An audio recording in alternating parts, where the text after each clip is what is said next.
Bonjour à toutes.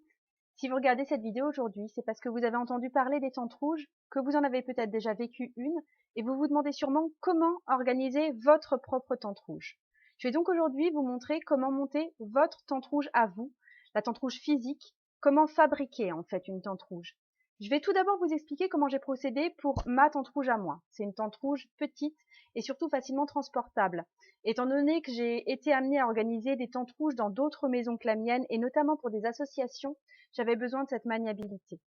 Je vous montre aujourd'hui cette tente rouge sans rien au sol, sachant que d'ordinaire, j'emploie des draps et couvertures rouges par terre et que je demande aussi aux participantes d'emmener des coussins ou des poufs pour s'asseoir confortablement.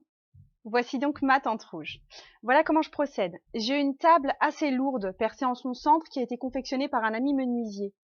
Je plante dans cette table un parasol orange dont j'ai coupé le pied afin de faire une tente assez basse. Je fixe ensuite tout autour du parasol des draps rouges avec des pinces à linge. Voilà, c'est tout. Vous pouvez donc voir qu'il est possible de monter une tente qui peut accueillir une dizaine de personnes avec un matériel très simple. Vous avez un aperçu de comment je m'y prends pour monter ma propre tente rouge. Pour ce qui est des autres manières, les tentes rouges les plus connues en France sont celles qui sont montées durant les JDD, c'est-à-dire les journées des doulas. Je vais vous dire comment elles s'y prennent. Elles se servent d'une grande tonnelle qu'elles rabaissent en ne se servant que de la moitié supérieure des pieds. Donc ça fait quelque chose quand même de bas. Elles drapent ensuite cette armature de tout un patchwork de tissus dans les tons rouges, évidemment. C'est une tente rouge donc qui est spacieuse, elle est très agréable, très confortable. L'inconvénient, c'est qu'il y a besoin d'au moins 2 personnes pour la mettre en place. Et moi, je ne pouvais pas me permettre ça. D'autres femmes se servent pour faire la base de leur tente d'une grande moustiquaire ou d'un paravent ou de toiles tendues par des punaises. Dans votre cas, je vous invite à utiliser du tissu de récupération. Donc, il faut en parler autour de vous et il faut vous faire aider. Les femmes autour de vous, elles seront sûrement ravies de vous donner une vieille couverture ou un vieux drap. Je pense aussi qu'il faut voir la tente rouge comme quelque chose de participatif. Et chacune peut emmener sa pierre à l'édifice.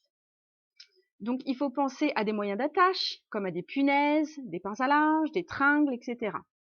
Vous pouvez aussi très bien imaginer une tente rouge montée à l'extérieur s'il fait beau.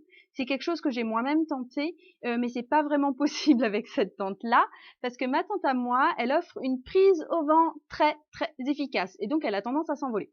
Donc j'ai abandonné l'idée et enfin voilà, je fais pas tente rouge en plein air et je monte mes tentes rouges à moi à l'abri. Donc vous l'avez compris, le mot d'ordre c'est l'imagination. Je vous invite vraiment à réinventer le type de cabane que vous fabriquiez quand vous étiez petite et que vous invitiez d'autres femmes à venir partager un moment sous cette cabane. Cette vidéo touche à sa fin. J'espère qu'elle vous aura été utile. Je vous proposerai très prochainement d'autres vidéos pour en savoir plus sur l'histoire des tentes rouges, leur philosophie, comment participer à une tente rouge, quel en est le déroulement, comment introduire et conclure une tente rouge et comment faire pour rassembler des femmes sous votre tente rouge. En attendant, j'aimerais que vous commentiez cette vidéo en répondant à cette question. De quelles indications avez-vous besoin pour organiser votre propre tente rouge? Je vous dis à très bientôt à toutes.